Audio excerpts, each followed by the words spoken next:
Kia ora. I'm Giovanni Tiso. I'm a parent of 2 children on the autism spectrum and a 3rd child. I've been involved with a local school here in Wellington, Birrumpa School, on their board, so I've been in that role. It's a very inclusive school, so in that role I've been an advocate for special education, as well as a parent you're always an advocate for special education. I would say inclusive education rather than special.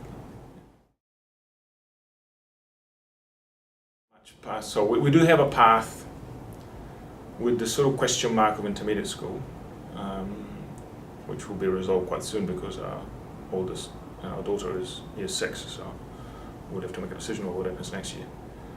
With the question mark of intermediate school, which we think is going to be a pretty steep mountain. High school looks pretty good from where we're standing, from the experience of people in our situation. And then obviously there's, so our 2 children, so our oldest is teen, and she's on the OARS program, and so that sort of gives her a nominal guarantee of support into education until she's 21. So we know that. Our youngest is going through the diagnosis process. He's 7, so he's quite late diagnosis. And we have no expectation about what kind of guaranteed support he's going to get, but he's going to be in the school system for as long as the school system can will have him, I presume. And then we'll have to see when it's later on. But we don't really have any perception of what the world of post-education supports is, other than the fact that people kind of look at you. Sometimes you're in forums and you got parents of all the kids, and they say to you, "Yep, these are the good years." What you're going through is the good years.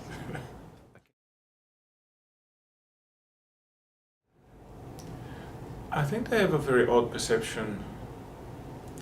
I think we've naturalized a deeply absurd system, way of doing things in New Zealand, whereby you have competition for who's most disabled.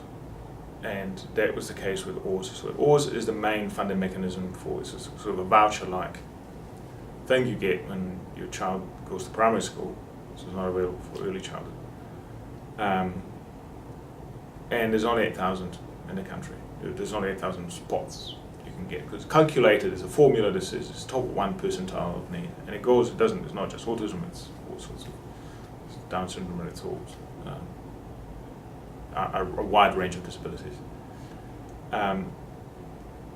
Technically, it's supposed to be you fit criteria to get in, so there's a bunch of criteria you can apply by, and so that's the pretense of it. If your child fits that criteria, they're going to get this funding, but it's not how it works, because it's only 8,000. So it is a kind of there's an artificial lid kept on it, and the way of keeping that lid on is to make the application incredibly complex, very, very discouraging to people with a low level of education, or again, like I said before, that don't have the money to pay for the private, for the little report from the psychologist to go with it.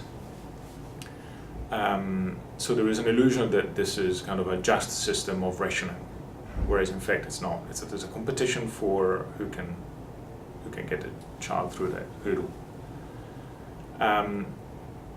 And this is how the education system runs it. And pretty much education takes over for something like an intellectual disability, so long as you don't need medicalization of any kind. It's the schools are the entity that does things to these kids. So health steps back. This has been our experience. Health steps back. So the interaction between health and education is very complex, and I think there's a certain level of, from the health services, there's a certain level of, oh well, it's your problem now. But conversely, from the education system, there's a level of, we don't really care what you do in your area, because we have our own way of assessing what educational need is, which, if it were done properly, I would kind of almost go along with. Who cares about labels, and let's see what the actual need is. But it's not done either honestly or with really much evidence-based measuring of outcomes. There's nothing, there's no measuring of outcomes, there's no surveying of children with disabilities. It is really kind of a way of creating a series of mazes or hurdles that you have to go through. They're afraid. There's one big thing that you kind of realize pretty early on is they're afraid. Everyone is afraid of your child because your child is a big enigma.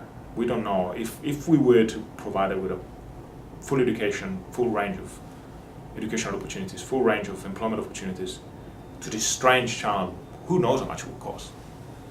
And so you keeping this containing expectation very strongly begins immediately.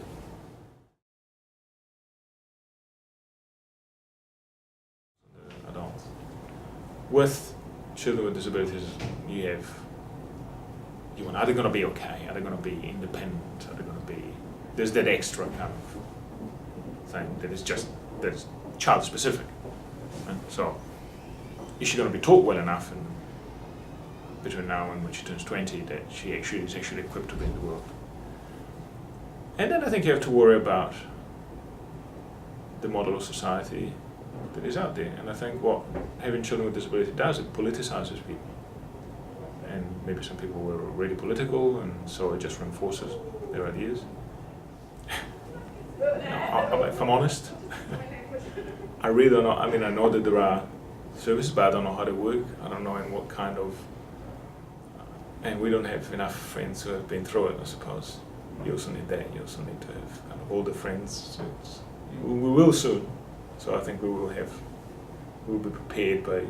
It's very important to have that kind of support of other, friends and friends of friends who've been through it, and they can sort of guide you a little bit.